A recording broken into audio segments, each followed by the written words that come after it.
evening and welcome to the thorough newspaper analysis for 25th and 28th March 2022. For the first article, we have the format for CUET, which has been authored by Saurav Roy Burman and has been taken from the Indian Express editorial. The article talks about the Central University entrance tests and what it is and how it will be conducted. CUET is basically Central University entrance test, which is one singular examination that will be conducted for the admission into all the central universities in the country and has been taken according to the new education policy. For the second article, we will have the sealed justice, which has been taken from the Hindu editorial. And for the third article, we have police, tech, and prejudice, which is again taken from the Indian Express editorial and has been authored by Sanjana Mishram, Mrinalini Ravindranath, and Harsh Kengar. We also have the news update and the legal news, which are a part of LawSikho's initiative to keep the readers and students updated with the news affairs that is happening in and around India. So for the first article, which talks about the sealed justice jurisprudence, it highlights CJI Ramana refusing to entertain sealed covers submitted by the government or its agencies while making a noteworthy approach against this unedifying practice. So what happens is that the practice of sealed covers is considered strictly unedifying because it does not allow the opposition lawyer to see the contentions that are being made or the findings that are being put forward. It is for the judge's eyes only. And this sealed cover jurisprudence has gained popularity in the recent times. So what happened is that Kerala High Court produced confidential reports to revoke the broadcasting rights of Malayalam news channel Media One. Apparently, the government had stated that the news being broadcasted by Media One were to be classified as misinformation. And as a result, their broadcasting rights had to be revoked. In order to support this theory, the government brought forward some sealed covered findings which stated that based on what Media One was broadcasting, the country's security could be put to stake. And hence Kerala High Court revoked the broadcasting rights of Media One based on these sealed cover findings. The reason why these sealed cover findings are problematic to our judiciary, to the judicial system, is because that when a government or a government agency, which is often secure for security reasons, the defense agencies, when they come forward with their findings, these findings are given in sealed covers, sealed envelopes, and such contents can only be viewed by the judge, which especially means that the opposition does not even know what are the allegations that are being leveled against him, and he can neither contend those allegations or try to prove them false. The government will be acting on these allegations that have been brought against him without the person even knowing of the same. So this is disconcerting to see that the courts rule in favor of sealed envelope without giving the opposition a chance to be heard.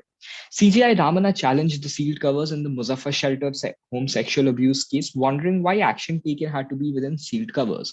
So in the Muzaffar Shelter home sexual abuse case, the government came forward and while submitting their findings, they did when they had to submit to the court that what action the authorities had taken after they were made aware of the sexual abuse case, the government submitted the said findings in sealed envelopes. To this, CJI Ramana rebuked the government as to why were actions being taken submitted under sealed covers and why did the government deem so that such findings could not be said out loud and also be informed of to the opposition.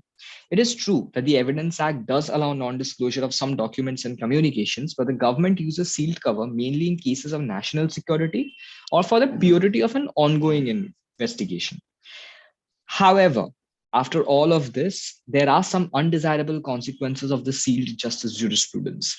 The accused does not get proper chance to defend themselves. Undisclosed information is often used to deny bail, as SC rebuked Delhi High Court during the P. Chidambaram case. It also gives the state a chance to avoid deep scrutiny of the proportionality and the need of restriction on freedom. For the second article, that is the format for CUET, we have the National Testing Agency has announced that the application forms for Central University's entrance test for undergraduate programs shall be available from April 2nd to April 30th. The CUET shall be common computer-based MCQ test for admission to all central universities and shall replace the practice of admission based on class 12 marks. So the test is based on the NCERT class 12 syllabus and shall be conducted in 4 broad sections. Section 1A and 1B will involve papers on languages. Section 2 shall be on the core subjects the candidates wish to pursue. Section 4 will be a general test only if certain universities require the test to be taken. That is, for some courses and some universities may have some super specific question patterns for the said education area. So in case the university deems that it is a practice that needs to be conformed to, section 4 will take occurrence. The language papers will contain 50 questions, of which the students must attempt 40. For the second paper, that is section 2, the students can pick 6 subjects from a list of 27 subjects, and the students will have to attempt at least 40 out of the 50 questions in a time limit of 45 minutes. There's also a section 3, which will consist of general questions that shall substitute domain-specific questions, and the paper will be for an hour. Students can also shift from humanities to science.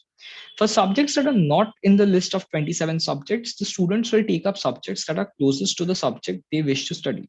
For instance, if someone would want to study statistics and this subject was somehow not there in the listed 27 subjects, the nearest subject to statistics would be math, and hence the student would have to sit for a mathematics paper. Further, the exams shall not rank students by any way, but only give them scores. That is, in nowhere will the students be able to secure a rank list.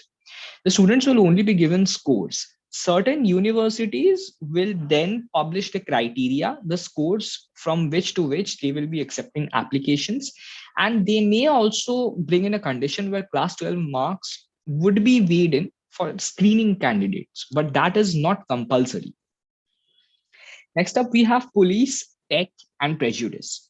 The second phase of a rupees 3,500 crore project that is to be completed by 2026 was inaugurated.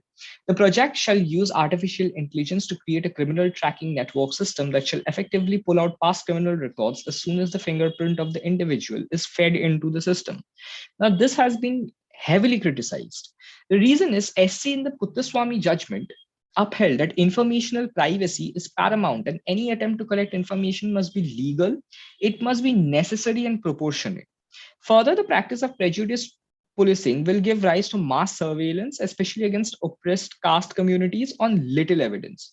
This is something that is not entirely a false claim or a very fictitious claim, because this is very akin to the Criminal Tribes Act of 1871, where nomadic and semi-nomadic tribes were considered born criminals. This was later replaced with an even murkier statute, which is called habitual offenders provision, that continues to target the Vimukta communities, mandating them that they have to regularly check in at the police stations. The project has already led to the Vimukta and Adivasi communities being called up to record personal information in excruciating detail with their Aadhaar card numbers and has been termed as Operation Clean. They are being called with notices that are vague and makes out no cogent law under which they are being called or recorded. This means that even after being acquitted by the court, the person will remain to be an object of unwarranted policing. So the problem with this is that even if they were taken under the habitual offenders provision, or they were taken in under Criminal Tribes Act, or they may have been taken under any other criminal law that is governing them, the issue that stands is that after prolonged trial, they may have been acquitted by the court, but since their name was once there in the police registers and it is still there in the system, they are now being subject to unwarranted policing, and this will continue if this system is aggravatedly used. Mere FIRs could trigger the discretionary powers of the police, something dominant castes with resources would not have to go through. For the news updates today, we have Sindhu win Open, Swiss Open. PV Sindhu defeated Busanan Ongbangrumfan from Thailand in straight games in the final at her favorite venue. Basel has been a fortress for PV Sindhu, which has witnessed the prowess of Sindhu in 2019. Secondly, we have Muslim woman makes history in Odisha. The recently concluded civic body polls have witnessed a turning point for the minority community as the voters have elected a woman for the Muslim community as a chairperson of an urban local body for the very first time. Thirdly, we have the 94th Academy Awards. The 94th Academy Award ceremony, presented by the Academy of Motion Picture Arts and Sciences, also called AMPIS, honored the best films released between March 1st and December 31st, 2021, at the Dolby Theatre in Los Angeles on March 27th, 2022. The ceremony was hosted by Regina Hall, Amy Schumer, and Wanda Sykes. Shortlists of films to compete for nominations in 10 categories were announced on December 21st, 2021. The nominations were announced on February 8th, 2022 by actors Tracy Ellie Ross and Leslie Jordan. It was the first ceremony since the 83rd Academy Awards in 2011 to feature multiple hosts. For fourth article today, we have extension of PM Gareeb Kalyan Anna Yojana by 6 months. The center on Saturday extended Pradhan Mantri Gareeb Kalyan Yojana, a scheme to provide free food grains to the poor, by 6 months till September 30th at a cost of rupees 80,000 crores. The decision was taken during the Union Cabinet meeting chaired by Prime Minister Narendra Modi. The scheme was first announced after the first COVID lockdown was implemented across the country. For the fifth article today, we have the 15th edition of the IPL kicks off. The 2022 Indian Premier League, also known as IPL 15, or for sponsorship reasons, Tata IPL 2022 is the 15th season of the Indian Premier League, a professional 2020 cricket league established by the Board of Control for Cricket in India, BCCI, in 2007. The tournament is being played from 26th March 2022 and is to be concluded with the final on 29th May 2022. The group stage of the tournament is being played entirely in the state of Maharashtra, with Mumbai and Pune hosting the matches. The full schedule of the tournament was announced on 6th March 2022. For the sixth article today, we have India won SAFF Under-18 Championship. The Indian Under-18 women's team emerged as champions in their maiden SAFF Under-18 Championships at the GRT Tata Sports Complex. The win was hotly contested as India secured a narrow win against Bangladesh. For the seventh article, we have President's Color to INS Valsura. Shri Ram Nath Kovind, the Honorable President of India, presented the prestigious President's Color to INS Valsura on 25th March 2022. The Nishan Adhikari Lieutenant Arun Singh Sambyal receives the President's Color on behalf of the unit in an impressive parade. The unit paraded a 150-man guard of honor for Honorable President of India. Over 800 officers and men of INS Valsura, looking spectacular in their ceremonial dresses, marched proudly to the tunes of the naval band. The President's colors shall be proudly displayed and carried at all ceremonial parades at INS Valsura, in accordance with naval traditions. It's a symbol of yeoman service rendered and would motivate the officers and men of the Indian Navy. For the eighth article, we have Wings India 2022. Ministry of Civil Aviation and FICCI is jointly organizing Wings India 2022, Asia's largest event on civil aviation, commercial, general, and business aviation, which provides a forum catering to the rapidly changing dynamics of the sector, focusing on new business acquisition, investments, policy formation, and regional connectivity. Wings India 2022 shall be held from 24th to 27th March 2022, Begumpet Airport, Hyderabad, India. Hyderabad is the hub of aviation, as we know, and thus it is the natural host of the event. For the ninth article, we have Ramudri and Mohit wins gold. The Indian contingent has bagged 6 medals on the penultimate day and set 2 Asian records. Ramudri came bagging gold in the long jump event with a leap of 6.40 meters. India also shone again at the javelin throw event, where Mohit achieved 54.71 distance and clinched the gold medal. For the 10th and the last news update for today, we have World Tuberculosis Day, which is celebrated on 24th March. It's commemorated to raise public awareness about the devastating health, social, and economic consequences of TB, and to step up the efforts to end global TB endemic. The date marks the day in 1882 when Dr. Robert Koch announced that he had discovered the bacterium that causes tuberculosis, which opened the way towards diagnosing and curing this disease. For legal news, we have number 1, states can give Hindus minority status if they're in minority there. Minority welfare schemes not unconstitutional. Center tells Supreme Court.